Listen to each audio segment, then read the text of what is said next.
Mitch, Kopacz. And on deck is Sarah Smith. Thank you for being here. Thank you for having me. Good morning. My name is Mitch Kopacz. I am both president of Gun Owners of New Hampshire and president of Pelham Fish and Game. I'm a firearms instructor, and I'm quite familiar with firearms, and I've been doing this, got to be 20, 25 years, coming back year after year after year and saying the same thing. So what I want to do is look at this a little differently.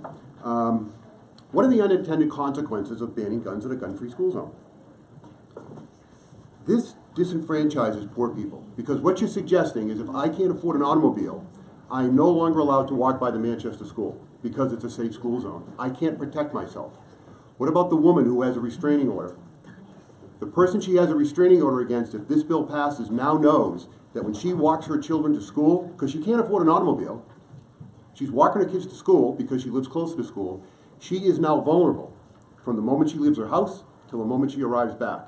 If someone's going to attack her, that's when it's going to happen. You don't think all the criminals are going to know? In that safe school zone, everybody is now a free target. Nobody's armed. Because the only people who are going to follow this law are law-abiding citizens.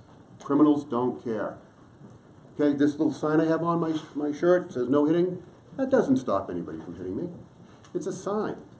Safe school zones don't stop bad people from doing bad things. It's going to happen. I can't tell you enough. The other thing that I think is going to happen, the most dangerous time when people are handling firearms is loading and unloading. So if I'm going to go to the Manchester school system to pick up my kids, my grandkids, drop somebody off, I've got my firearm, I have to stop at the sign because I'm a law-abiding citizen, get out of my car, unload my gun downtown Manchester, lock it in the back of my car, drive to the school zone, go back out again, reload my firearm when I leave the school zone. Do you think that's more dangerous? I do. Again, the most dangerous time when people are handling firearms is loading and unloading. That concealed carry firearm that a person has on them stays concealed. The people that are complaining about, oh my God, we're in a, I have one more minute, right? Thank you. That we're in a safe school zone, they've been carrying guns forever. I've been carrying a gun in school zones for the last 25, 30 years, since I've been 18 years old. Nobody knows. Nobody cares.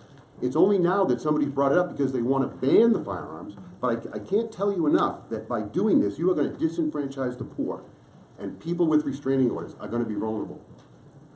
And anybody, even if they don't have restraining orders, they know that that person's not armed. This is a bad idea. It's an unintended consequence, and nobody is going to be safer. They're going to feel safer. That's great, but they are not going to be safer. We are very safe here in the state of New Hampshire because of the firearms that we have. Because it appears that any criminal on the street doesn't know. Anybody in this room could have a gun. Could be every other one of you. Could be every one of you. Could be none of you. Nobody knows. And that's the way it should be. Thank you. Any questions? Thank you very much for sharing your perspective. Thank you. One more thing. Sorry.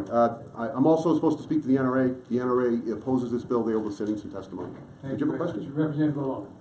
Thank you, Mr. Chairman, and thank you for testifying. You raised the point about going to schools. I'm a former elementary school principal. So yep. I did meet and greet for like 20 years. Sure. So I know that. So if the law were amended to address that, so basically somebody who's driving a car, dropping a kid off, has a gun in the car, no problem. They drive on the school grounds, drop a kid off, they go back. Or when they come to pick up, same thing. They stay in the car, the gun stays in the car, and there's no issue. So the bill's amended to address that. Same thing for the person walking to school. Bringing a child to school, picking up a child from school, caring. The bill's amended for that, so react to that, please. Well, amended how so? So to address so that the person is the person is no longer in trouble, so they don't have to get out and take the gun out. So that's how it is now. Leave it, kill the bill. There's not a problem. There is no problem in the state of New Hampshire with firearms in schools. The only thing we're seeing is people getting hysterical because they see a butt of a gun. The person's not doing anything wrong. They're not breaking any laws. This is, I'm afraid of the dark, and because I'm afraid of the dark, you guys have to pass a law to make me not afraid of the dark. What we ought to teach our children is don't be afraid of the dark. That guns are not going to hurt you. It's an inanimate object. It's the human being that pulls the trigger, throws the rock, hits you in the head with a club. That's what you have to worry about. And that's what we should be focusing on, is dealing with the people, not the inanimate objects that have nothing to do with it.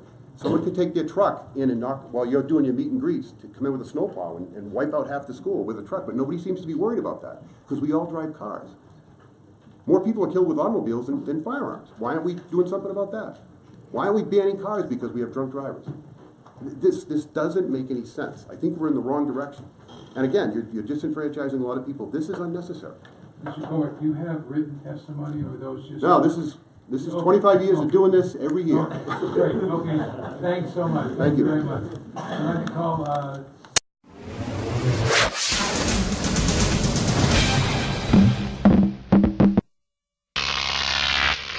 Croc TV.